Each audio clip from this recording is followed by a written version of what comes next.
cargos contra el señor canciller Álvaro Leiva. El presidente Petro ha dicho que la licitación no fue transparente, gritó y trató de manera irrespetuosa y descomedida a la... Buenos días, me da mucho gusto verlos. Este es el reporte coronel.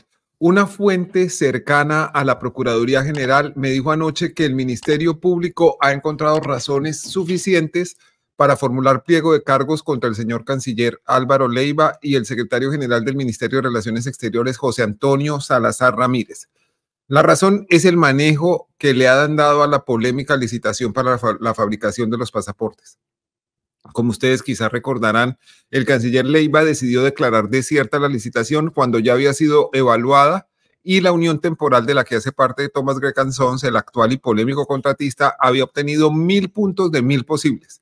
El presidente Petro ha dicho que la licitación no fue transparente y que buscaba favorecer a Thomas Gregg & Sons.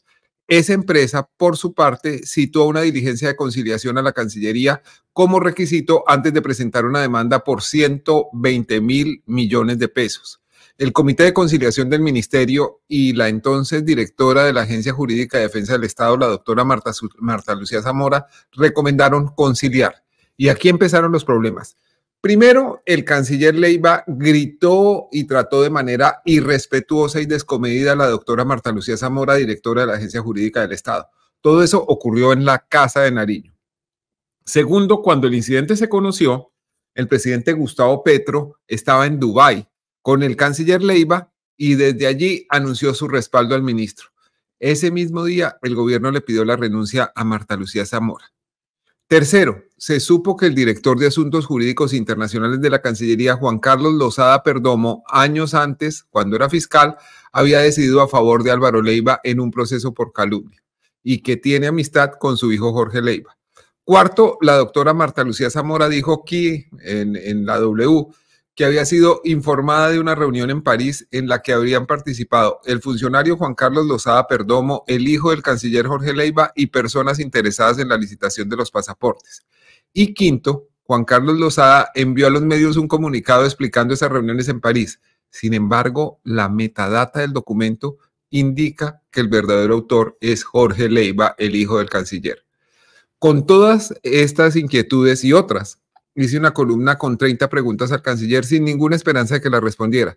Sin embargo, 2 personas le remitieron esos interrogantes al canciller Leiva con la formalidad de un derecho de petición. Ellos son el profesor universitario y columnista de la revista Cambio, Luis Alberto Arango, y la representante a la Cámara, Jennifer Pedraza. Al doctor Arango le respondió el 10 de enero.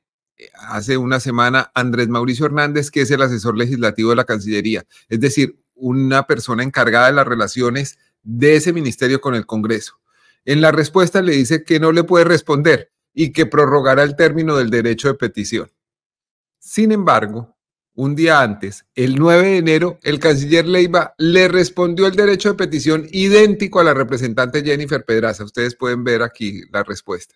Es decir, la respuesta que entregó en un lado, la negó en el otro, diciendo que aún no estaban listas. A esta hora saludamos a la representante a la Cámara, Jennifer Pedraza. Hola Daniel, buenos días. Un saludo para ti y para toda la gente que está aquí muy atenta al reporte coronel. Muchas gracias, señora congresista. Primero que todo, le quiero preguntar si después de haber recibido y leído las respuestas del canciller Leiva, usted queda satisfecha con esas explicaciones. Bueno, francamente, me parece que es una respuesta en un tono muy como cínico y muy agresivo frente a cada una de las preguntas que se hacen. El canciller le saca el cuerpo a varias de las preguntas frente a, por ejemplo, la decisión de abrir la relación con la UNESCO en Francia. Le saca el cuerpo a las preguntas en donde indagamos sobre si él insiste en la idea de que Colombia pues que pague la sanción que tenga que pagar y que lo notifiquen a él después de que fallezca, pues por su decisión de no conciliar con Thomas Gregg & Sons, y él básicamente como que esquiva el espíritu de las principales preguntas, pero además en las que responde pues sigue dejando muy claro que él considera o que él ve la Cancillería más bien como una propiedad de su familia, de la familia Leiva, y como si no fuera un funcionario público y como si no se cumplieran unas funciones públicas en donde debe primar el interés general, el interés de todos los colombianos y de las colombianas, y no intereses particulares, así sean los del canciller, quien pasó por encima, por ejemplo, de la decisión del Comité de Conciliación. Esa pregunta me pareció muy interesante porque le preguntamos al canciller sobre qué sustento jurídico o legal usted afirma en una entrevista que dio que las decisiones del Comité de Conciliación son exclusivamente como consultivas o son una sugerencia al ministro, al canciller, y el canciller toma las decisiones que él considere. Él nos responde que el artículo 4 de la Constitución, pero el artículo 4 de la Constitución, por supuesto que no se refiere en ninguna materia específica a las decisiones del Ministerio de Relaciones Exteriores. Lo que sí está reglamentado es en el artículo 117 del Estatuto de Conciliación, que las decisiones que tome este comité pues van a ser las que efectivamente tome el ministerio. Así que yo, pues por un lado, en las que no responde, obviamente quedo insatisfecha, pero por otro lado, en sus respuestas insiste en una actitud muy grosera, que es la que ha venido teniendo con el Congreso, Daniel, que también te quería decir eso, ya que aquí tenemos un poquito más de chance de hablar, tanto en la Más moción tiempo. de censura que se le citó en la plenaria de la Cámara de Representantes, como en el debate de la Comisión Segunda, en donde ha sido una actitud muy displicente la que ha venido adoptando con la crítica de la opinión pública, pues que tiene todo el derecho de presentarse. Sí, señora. Me llama la atención de esto, de la respuesta varias cosas. Y quisiera como tratarlas puntualmente.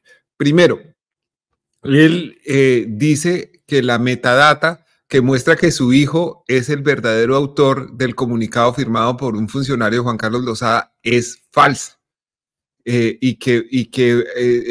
que preguntarle a quien la publicó, es decir, a mí, cuál era el interés que tenían en publicarla. ¿Usted qué piensa de esa respuesta, señora congresista? Pues lo primero es que no hay ninguna prueba que él presente en la respuesta del derecho de petición de una afirmación de ese estilo, pero sí hay dos ataques muy directos, creo yo, a la prensa en la respuesta del derecho de petición. Por un lado, esa afirmación de que fue modificada de manera como fraudulenta la metadata del documento y que cuáles son los intereses. Él ha insistido en algunas declaraciones que yo le he leído en que hay algún interés particular suyo, Daniel, Sí. sobre que Thomas Gregan Sons pues gane efectivamente la licitación. Sin embargo, sobre esto, pues él no aporta ni siquiera el pantallazo, porque él se refiere al pantallazo que usted presenta como prueba para mostrar que la metadata pues señalaría que el documento estuvo redactado por Jorge Leiva, pero también en la pregunta que usted me hizo esta mañana en W Radio, en donde yo me equivoqué porque la respuesta sobre Carlos Simons no es que él tiene una relación de amistad con él, sino que la respuesta del canciller es que la relación de amistad con Carlos Simons es de Álvaro Uribe Vélez, quien se la pasa tertuleando, según Leiva, pues con Julio Sánchez Cristo y con otros periodistas. Entonces a mí me parece que a lo largo de esta respuesta hay una actitud bien agresiva contra la prensa y contra la investigación que ha venido haciendo W Radio y el reporte Coronel frente al tratamiento que se le ha dado a esta licitación.